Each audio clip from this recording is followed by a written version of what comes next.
नाकामी क्या है? नाकामी मन के भ्रम से ज्यादा कुछ भी नहीं है। बुरी परिस्थितियां आपको आकर के कहती है कि मेरे सामने आकर घुटने टेको, और आप घुटने टेक देते हैं। लेकिन जिस दिन आप उन्हें जवाब देना सीख जाएंगे, उस दिन ये सारी बुरी परिस्थितियां, ये जिंदगी की कठिनाइयां, ये सब आपके रास्ते से अपने आप हट जाएंगी। हर इंसान अपने हाथ में सोने का चम्मच लेकर के भले ही पैदा नहीं होता दोस्त, लेकिन खुद की मेहनत से अपने आप को इतना सक्षम जरूर बनाया जा सकता है कि जिस दिन दुनिया से जाए ना, सोने की पालकी में विदा हो। ये सब हमारी मेहनत और सोच पर निर्भर करता है। यही सोच और मेहनत जीवन के इंसान की दशा तय करती है। आज हम बात करने वाले हैं 15 रुपए की दिहाड़ी पर काम करने वाले एक मजदूर की, जिसने आगे चल के 1600 करोड़ की कंपनी खड़ी कर दी। कैसे? आज हम बात करने वाले हैं HD aluminium private limited company के फाउंडर सुदीप दत्ता की। यस, सुदीप दत्ता।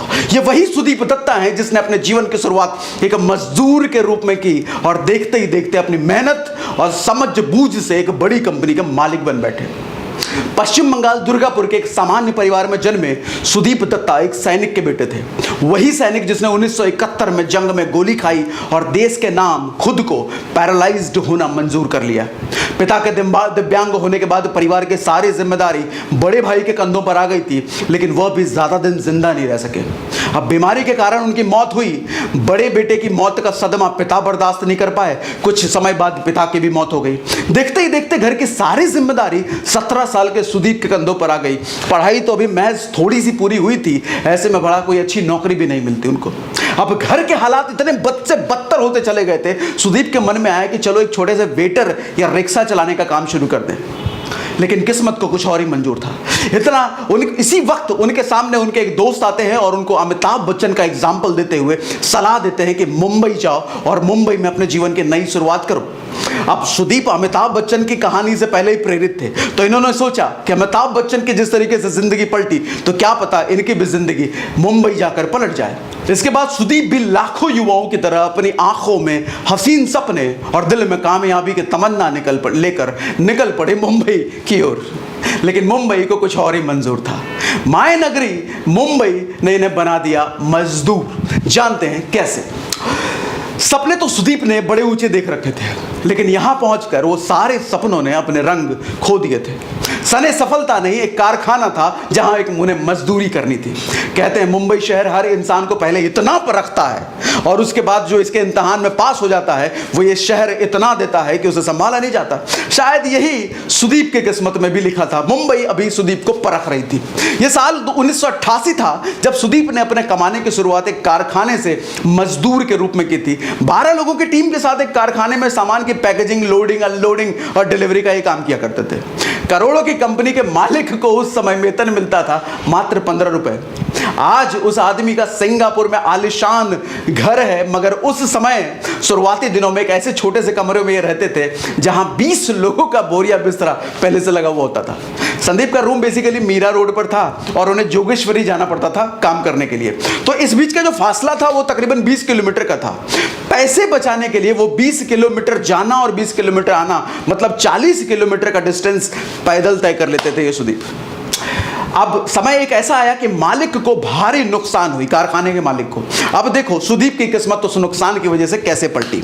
सुदीप की किस्मत इसी कारखाने में बदलने वाली थी। शायद यही वजह रही कि उन्होंने यहाँ पैकेजिंग का काम करते हुए 2-3 साल गुजार दिए, और मुंबई शहर अब सुदीप को इतना परख चुकी थी कि अब समय था उस बेरंग सपने में रंग भरने का, उसके हौसलों को एक नया आसमान और नई उड़ान देने का। दोस्तों याद रखना, हमेशा एक का फायदा ना दूसरे का नुकसान, या दूसरे का नुकसान एक का फायदा बन जाता है। बात बस मौके की होती है। वो 1991 में कारखाने के मालिक को भारी नुकसान उठाना पड़ा। नौबत ये आ गई कि मालिक ने सोचा कारखाने को बंद कर देते हैं।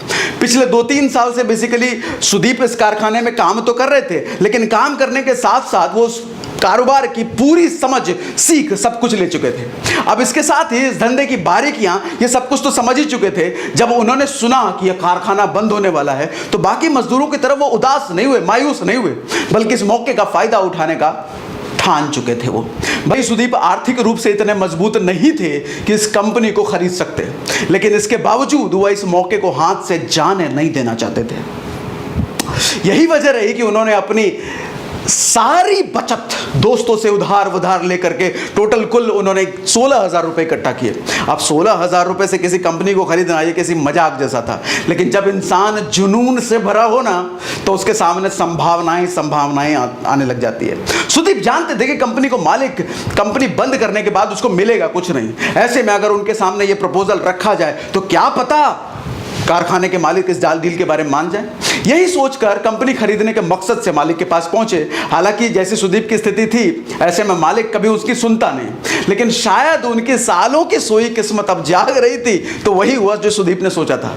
मालिक कंपनी बेचने को तैयार हो गया। इसके साथ ही उन्होंने एक शर्त रख दी। मालिक ने शर्त यह रखी गई कि सुदीप अगले 2 साल तक फैक्ट्री से होने वाला सारा मुनाफा मालिक को दे देंगे। सौदा तो घाटे का था, लेकिन सुदीप हर हाल में इस कंपनी को पाना चाहते थे। उन्हें वो दिख रहा था जो किसी को नहीं दिख रहा था। खुद पर यकीन कर उन्होंने शर्त मान ली। इस तरह उस कारखाने का मजदूर अब मालिक बन चुका था। वो इस कंपनी का मालिक तो बन चुके थे, लेकिन आगे रास्ता आसान नहीं था। आगे रास्ता बहुत मुश्किल होने वाला था। अब ये रास्ते की मुश्किलें कैसे कैसे सुदीप के सामने आई, जरा ये समझते हैं। अब देखिए, सारा मुनाफा पुराने मालिक को जा रहा था। ऐसे में सुदीप फिलहाल कंपनी के सिर्फ कागजी मालिक बनके रह चुके थे। ऊपर से उन्हें कंपनी चलाने के लिए कर्जा लेना अलग पड़ रहा था। इसके अलावा उनके टक्कर 2 कंपनियों से थी मार्केट में, जो उस समय सुदीप का कद उन कंपनियों के सामने बहुत छोटा था। उन दिनों एल्यूमिनियम पैकेजिंग का व्यापार का बहुत मुश्किल दौर चल रहा था। मार्केट में केवल जिंदल लिमिटेड और इंडिया फॉइल जैसी बड़ी कंपनियों का ही बोलबाला था। तो समस्याएं इतनी बड़ी थी, लेकिन सुदीप इन सब से हार ही मान लेते तो आज हम उनकी कहानी आपको क्यों सुना रहे होते। वैसे भी सुदीप अब जीवन के उस सफर पर निकल चुके थे जहां रास्ता केवल वन वे था, जहां वापसी की कोई गुंजाइश नहीं थी। यही वो दौर था जब मार्केट में फ्लेक्सिबल पैकेजिंग की डिमांड बढ़ रही थी। सुदीप ने सोचा इस बढ़ती डिमांड का फायदा उठाने का। उन्होंने सबसे अच्छी पैकेजिंग देते हुए धीरे धीरे अपनी मार्केट में पकड़ बना ली। सुदीप ने खूब मेहनत की, रिसर्च की। वो अलग अलग कंपनियों में जाते, उनके प्रोडक्ट से अपने प्रोडक्ट को कंपैरिजन करते, तुलना करते और अपने प्रोडक्ट का उनको कस्टमर बना लेते हैं। अब इसका रिजल्ट ये हुआ कि सन फार्मा, सिप्ला, नेस्ले जैसी कंपनियों से उनको ऑर्डर मिलने लग गए थे। लेकिन अब इस प्रतिस्पर्धा का दौर आ चुका था, अब कंपटीशन का दौर आ चुका था। सुदीप इनसे कैसे निकले ये जानते हैं। जिन कंपनियों के सामने सुदीप कभी बौने दिखते थे, आज उनकी सफलता ने उन्हें इन कंपनियों के बराबरी में लाकर खड़ा कर दिया था। हालात ऐसे हो गए थे कि सुदीप को गिराने की साजिशें होने लग गई थी। अनिल अग्रवाल ने उस वक्त कंपनी वेदांता को पैकेजिंग व्यापार में उतार दिया था। वेदांता का कद उस वक्त बहुत बड़ा हुआ करता था, लेकिन सुदीप हमेशा की तरह इस बार भी कहां विचलित होने वाले थे।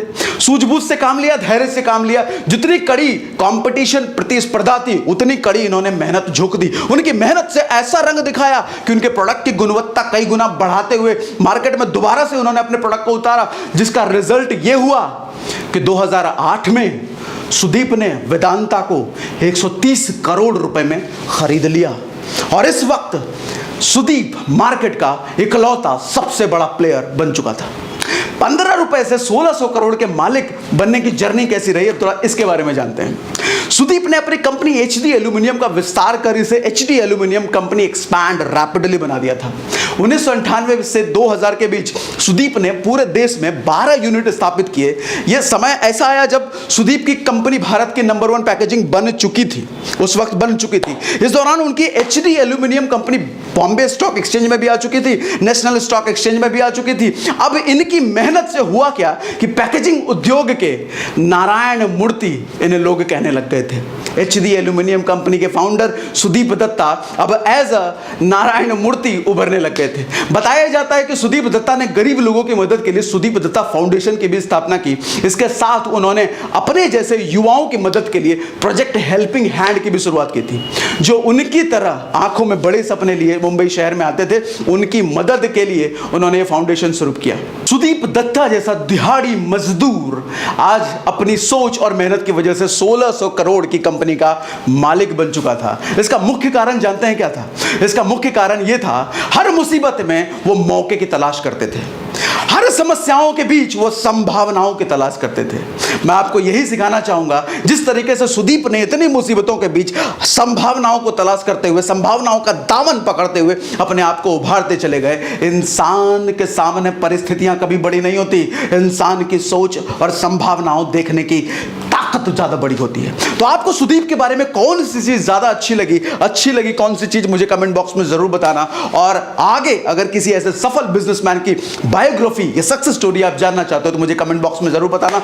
सी you in next video. Good day, bye bye, thank you very much.